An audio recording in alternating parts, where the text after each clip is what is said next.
नमस्कार। हम आज मौजूद है समाजवादी पार्टी के कार्यालय पर। हमारे साथ हैं सपा नेता लोटन राम निषाद जी।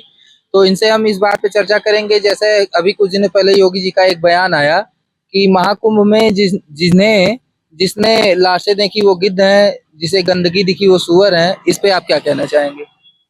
देखिए, प्रदेश के मुख्यमंत्री माननीय योगी आदित्यनाथ जी जिस मठ से निकल करके आए हैं, उस मठ के जो सबसे चर्चित नाथ योग के वहां पर महात्मा हुए, सन्यासी हुए गोरखनाथ जी, और गोरखनाथ जी के नाम पर ही उस मठ का नाम पड़ा। गोरखनाथ जी कहते थे कि कोई व्यक्ति अपने नाम के साथ नाथ उपनाम लगा ले, गेरुआ वस्त्र धारण कर ले, तो वह संत महात्मा जोगी नहीं हो सकता। और गुरु गोरखनाथ ने 10वीं सदी में यह बात कही थी, जो आज के दौर में 21वीं सदी का दौर चल रहा है। योगी आदित्यनाथ जी उसी मच्छेंद्रनाथ निषाद और गोरखनाथ के मठ से निकल करके प्रदेश के मुख्यमंत्री बने हैं। और जो इनके आचार विचार, इनके बयान आते हैं, इसमें संत का तनिक भी गुण जो है कि दिखाई नहीं देता है। जब 2013 का कुंभ था और प्रयागराज स्टेशन पर जो है चक्रवात आ गया और रेलवे विभाग के अनाउंसर के द्वारा गलत सूचना दी गई कि जो ट्रेन 3 नंबर प्लेटफार्म पर आने वाली थी वह 6 नंबर प्लेटफार्म पर आएगी। इसमें 16 लोग मर गए थे और आजम खान जी मेलाधिकारी थे, नगर विकास मंत्री थे। नैतिक जिम्मेदारी लेते हुए आजम खान जी जाकर के संत और महात्माओं से अपनी पगड़ी उतार करके जो है अपनी गलती का एहसास किए थे और मेला अधिकारी के पद से जो प्रभार था उनके पास, उससे इस्तीफा देने का काम किए थे।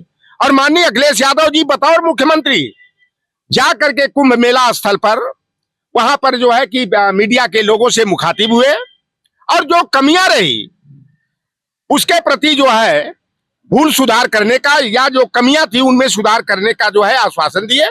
और जो 2013 का जो कुंभ हुआ था, अमेरिका जैसी महाशक्ति ने उसकी सराहना किया था। आप देखिए कि इस बार बड़े बड़े दावे थे, 100 करोड़ लोग इस बार कुंभ स्नान करने आएंगे।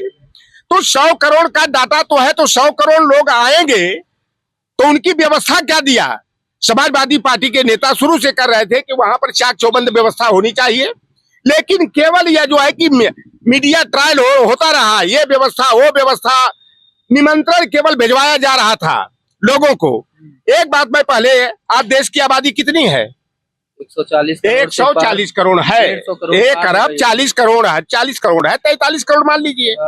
30 करोड़ आबादी तो मुसलमान की है और 30 करोड़ आबादी लगभग में 15-20 करोड़ आबादी जो है कि सिख हैं, आपके क्रिश्चियन हैं और भी धर्म के लोग हैं, उनकी भी तो आबादी है ना। बौद्ध हैं, जैन हैं, तो सब 15-20 लाख के करीब की आबादी है। ये 100 करोड़ का डाटा। और जब अभी शिवरात्रि का परसों दिन जो अंतिम स्नान था, इन्होंने 80 पार का आंकड़ा बता दिया। तो क्या हर जिसको तथाकथित जो हिंदू है, क्या सभी कुंभ नहाने गए? क्या लोटन राम का तो पूरा परिवार नहीं गया। 54 सदस्य तो हमारे घर में खुद है। मेरे गांव का एक व्यक्ति कुंभ स्नान नहीं करने गया। और यह क्या पूरा जो जितना इनके कहने के अनुसार हिंदू है, सभी के सभी जाकर के जो है कि कुंभ में स्नान कर लिए। तो आप क्या कहना चाह रहे हैं कि जो सरकार बता रही है, दावा कर रही है कि इतने लोगों ने यहाँ महाकुंभ में स्नान किया, ये गलत है? इन्होंने दावा किया 30 करोड़ लोगों ने स्नान कर लिया, शाही स्नान कर लिया, 40 करोड़ स्नान कर लिया। फिर माघी अमावस्या के दिन 54 करोड़ लोगों ने स्नान कर लिया। और अंतिम जिस शिवरात्रि पर्व का अंतिम स्नान जो था कुंभ का, इस पर इन्होंने उस आंकड़े को 80 करोड़ के पार बता दिया। तो जब इनकी गणना बता सकती है यह सरकार, तो यह सरकार से तो हम लोग यही नहीं जानना चाहते हैं कि कुंभ में जो भगदड़ हुई तो कितने लोग मरे?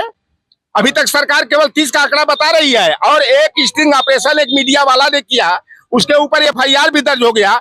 7 अन्य मीडिया वालों पर भी FIR दर्ज हो गया, जो यूट्यूबर थे जिन्होंने सच दिखाने का काम किया। एक हॉस्पिटल में केवल जो है, इलाहाबाद में कई हॉस्पिटल होंगे, मार्चरी उनकी है हुई, हॉस्पिटल में पोस्टमार्टम हुआ। एक जगह जब लाश पर टैग लगा 61 का, और सरकार जो है बार बार केवल 30 का दावा कर रही है, तो हम तो सरकार से जानना चाहते हैं कि कुंभ में जो भगदड़ हुई, और एक बार नहीं हुई, जिस दिन ये भगदड़ हुई काफी लोग हताहत हुए, उसकी संख्या जो है कि यह सरकार बताने में नाकामयाब है। उसी दिन जो है झूसी बेल्ट में भी भगदड़ हुई और हमारे निषाद समाज के लोग कहाँ रहते हैं? नदियों के किनारे रहते हैं। निषादों ने बताया कि 4 डिजिट में जो है कि वहां पर लोग मरे हैं। 2 ट्रक नमक आया। नमक क्यों आया था? मैं तो मुकदमा से नहीं डरता हूं, करना है योगी आदित्यनाथ जी मुकदमा करा दें। 2 ट्रक नमक आया था, जेसीबी की मशीन लगा करके लाशों को डाल करके नमक उस पर डाल दिया गया। यह सनातन की बात करते हैं लोग। गए थे लोग हिंदू बन करके पूरे लाभ के लिए, जो है कि 144 बरस के बाद जो पूर्ण महाकुंभ लगा है, लोग हिंदू बन करके गए थे, लेकिन हिंदू के रूप में उनकी अंत्येष्टि अंतिम संस्कार नहीं हुआ। वो दफना करके मुसलमान बना दिए गए। यह सरकार सनातन की बात करती है। ये सनातन के नाम पर केवल ढोंग करते हैं और धर्म के नाम पर केवल धंधा ये लोग करते हैं। और जो ये सुअर की बात करते हैं, गिद्ध की बात करते हैं, तो भैया आप शासन प्रशासन में आप हो और लोग अगर वहां मरे, दब करके मरे, कुचल करके मरे, भगदड़ में मरे, तो उसकी नैतिक जिम्मेदारी तो प्रदेश के मुख्यमंत्री को लेना चाहिए।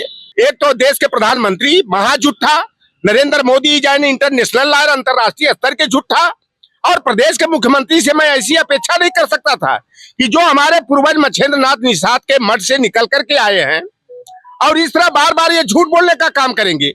3 बार विधानसभा की कार्रवाई हुई यादव समाज को खलनायक बनाने के लिए, यादव बनाम गैर यादव पिछड़ों में नफरत की राजनीति पैदा करने के लिए। 86 में 56 यादव एसडीएम, 86 में 56 यादव एसडीएम। तो भाई माननीय मुख्यमंत्री जी, मैं फिर आपको एक बार आगाह करता हूं और आपको चैलेंज मैं देता हूं कि 86 में 56 यादव की सूची जिस दिन आप सार्वजनिक कर देंगे, लौटन राम से कहेंगे कचरा कूड़ा उठाने के लिए, शौचालय और नाली साफ करने के लिए, लौटन राम यह काम करने के लिए तैयार है। अगर 86 में 56 यादव की सूची आप नहीं देते हैं तो आपको नैतिक जिम्मेदारी लेते हुए पिछड़ों से, यादव समाज से माफी मांग करके मुख्यमंत्री पद से इस्तीफा दे देना चाहिए, क्योंकि प्रदेश को चलाने में आप पूरी तरह से असफल है। छात्र हो, नौजवान हो, वह अपने को लुटाहारा समझ रहा है, बहन बेटियां असुरक्षित समझ रही हैं, पिछड़ा दलित अल्पसंख्यक समाज जो है भयभीत महसूस कर रहा है। इसलिए प्रदेश के हित में मेरा तो यही आपको से निवेदन भी है, आपके लिए सुझाव भी है कि आप मुख्यमंत्री पद से इस्तीफा दे करके प्रदेश जो आग में जल रहा है, इसको आग में झुलसने से, जलने से बचा लीजिए। और मैं दावे के साथ कहता हूं कि जो 86 में 56 यादव एसडीएम का प्रोपगंडा और मीडिया ट्रायल आप लोग करा करके यादव समाज के विरोध अति पिछड़ों को जो है कि गुमराह करने का काम किया, मैं बता देता हूं कि उत्तर प्रदेश लोक सेवा आयोग 2011 का परिणाम 14 अगस्त 2013 को आया, जब उत्तर प्रदेश के मुख्यमंत्री माननीय अखिलेश यादव थे और पूर्व प्रसून वाजपेयी जी जो भारतीय जनता पार्टी से प्रताड़ित होकर के पहले तो भारतीय जनता पार्टी का स्पोक्स पर्सन के रूप में काम करते थे। आज तक पर दस्तक नाम से 1 घंटा का प्रोग्राम उन्होंने चलाया था कि 86 में 56 यादव एसडीएम हो गए। लेकिन मैं सच बताता हूं कि 30 में 5 यादव ही एसडीएम हुए थे और डॉक्टर अनिल यादव जी लोक सेवा आयोग के जो अध्यक्ष थे, उनके कार्यकाल में 3 बार यूपीएससी की भर्ती हुई, जिसमें 97 एसडीएम पद पर भर्ती हुई। कुल मिलाकर के 14 यादव, 29 गैर यादव, पिछड़े निषाद हो, चाहे राजभर हो, जाट हो, गुजर हो, कुर्मी हो, मौर्या हो, सब अन्य जातियों के एसडीएम हुए। 18 जो है अनुसूचित जाति के और अनुसूचित जनजाति के एसडीएम हुए। और भारतीय जनता पार्टी यही झूठ बोल करके अति पिछड़ों को अपने पाले में ले जाने का काम किया। लेकिन हम जैसे लोग समाज में जाकर के भारतीय जनता पार्टी की बातों को गलत साबित करने का और सच से जनता को अवगत कराने का काम किया, जिसका परिणाम रहा कि जो भारतीय जनता पार्टी 80 में 80 का 80 में 79 का दावा करती थी, इंडिया गठबंधन जो है भारतीय जनता पार्टी को जो है 43 सीटों पर हरा कर धूल चटाने का काम किया। अभी जैसे कि आपने इंडिया गठबंधन का नाम लिया, तो समाजवादी पार्टी के नेता एसपी सिंह ने एक बयान जारी किया है। उन्होंने कहा कि ये राहुल गांधी और प्रियंका गांधी, ये कांग्रेस वाले जो भी हैं, ये सनातन धर्म के विरोधी हैं और ये ईसाई धर्म को मानने वाले हैं। इसीलिए इन्होंने महाकुंभ में भी जाकर स्नान नहीं किया।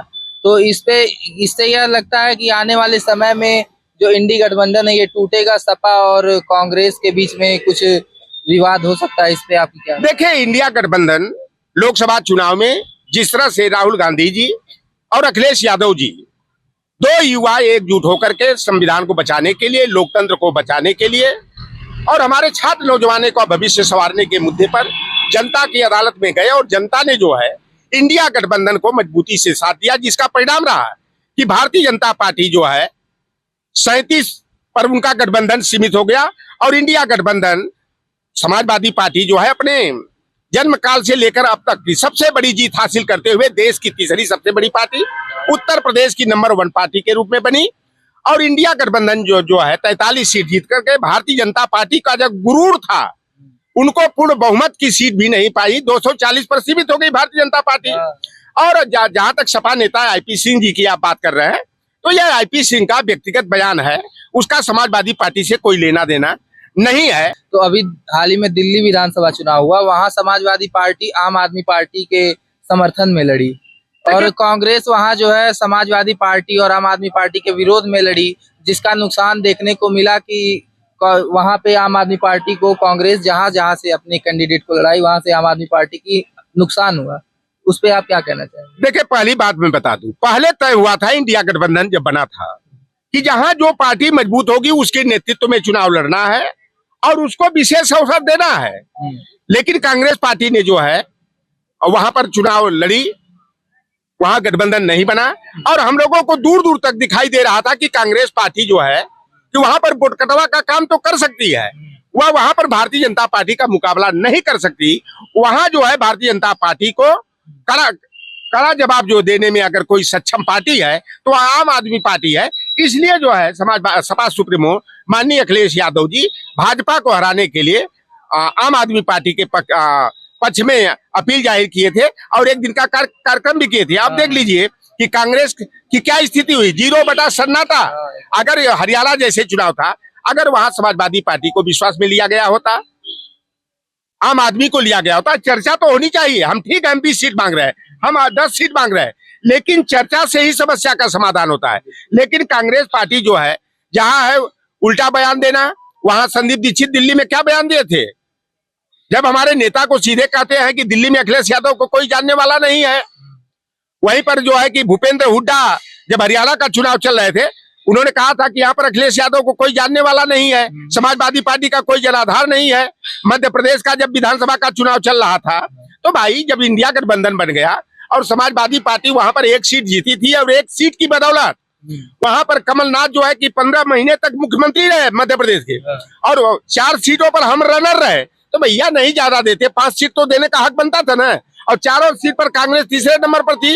अगर 5 सीट हम समाजवादी पार्टी को या 8 सीट दे दिए होते तो मध्य प्रदेश में कांग्रेस पार्टी की सरकार होती। तो हमारे साथ आज जो है सपा नेता लौटू राम निषाद जी, इनसे बात करने, इन्होंने समाजवादी पार्टी के पक्ष में बातें रखी और जो भी इनके विचार है उसने व्यक्त किया।